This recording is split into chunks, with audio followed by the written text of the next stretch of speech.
अब लोग सवालात करते हैं अपना काफ़ी जो है कि जनाब आप क्या समझते हैं कि अगर ये लड़ाई जारी रहती तो क्या इसमें एटम बम इस्तेमाल हो सकता था।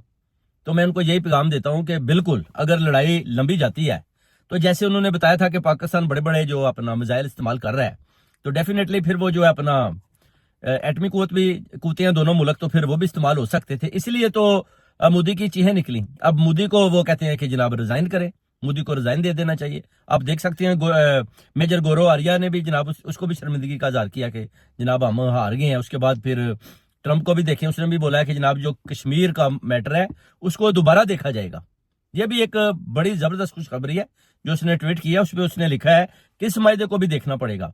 जो सिंध तास का वाटर का जो अपना पानी का मैटर है उसको भी वो कहते हैं कि ये नहीं रोक सकते ना। तो ये तो बुरी तरह अपना इंडिया को तो शिकस्त हो चुकी है ना बेसिकली।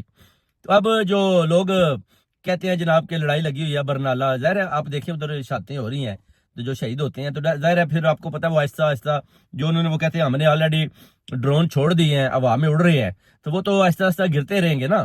जो चीजें उन्होंने छोड़ दी हैं उनको 2 3 4 दिन चाहिए इधर उधर अपना, जो जब उनका टाइम फ्रेम खत्म होगा तो वो गिरते जाएंगे। तो जिधर भी थोड़ी बहुत तबाही होगी वो तो करेंगे, लोगों के घरों में गिरेंगे, उधर तबाही होगी, किसी के ऊपर गिरेगा उसकी जान चली जाएगी। तो वो कहते हैं ये चीजें जो है ना होती रहेंगी, मगर जो 12 तारीख 13 तक वो कहते हैं कि इंशाल्लाह ये जो चीजें ना खत्म हो जाएंगी। और जंग बेसिकली आप देख लें सीज फायर हो चुका है, जो अपना बहुत ज्यादा जो बढ़ चुकी थी लड़ाई, अब यानी लड़ाका तैयारों में भी आ चुकी थी। यानी उसमें आप देख सकते हैं कि हमारे जो अपना ये वाले जो हमारे जनाब एयर मार्शल और पूरी टीम है जिन्होंने अभिनंदन को भी गिराया था, और इन्होंने जनाब सारे राफेल त्यारे भी जितने भी तबाह किए बर्बाद किए और गुजरात तक पहुंचकर मोदी को जवाब दिया। और गौरव आर्या भी देखें वो कैसे उधर से उसकी भी कैसी टून चेंज होती है।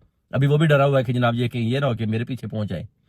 तो ये सारी चीजें मेरे पाकिस्तानियों देखनी पड़ती हैं। और जैसे कि जो यूट्यूबर पहले फौज के खिलाफ बातें करते थे अब वो भी साथ खड़े हो गए। उन पहले कहते थे नहीं जी जंग तो हो ही नहीं रही, ये आपस में ये मामे फूफी का खेल खेल रहे हैं, कोई जंग तो ये हो नहीं रही, हम तो कहते हैं लड़ें। और जब जंग होती है तो फिर फौरन कहते हैं कि हाँ जी अब तो जंग लग चुकी है।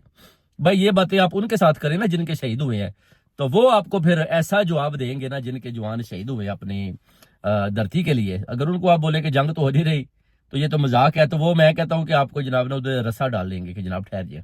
हमारे बहन भाई माँ बाप वो कहते हैं हमें शहीद हो चुके हैं लड़ाई में, आप देखिए इतनी शादियां हुई हैं और आप लोग कह रहे हैं कि जनाब इधर कुछ भी नहीं हुआ।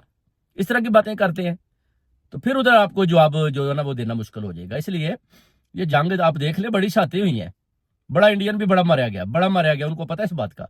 मोदी जानता है, मोदी ने ऐसे नहीं चीखें मारी, उसको पता है कि बहुत ज्यादा नुकसान हुआ है और पाकिस्तान ने ये जो लड़ाई है बड़ा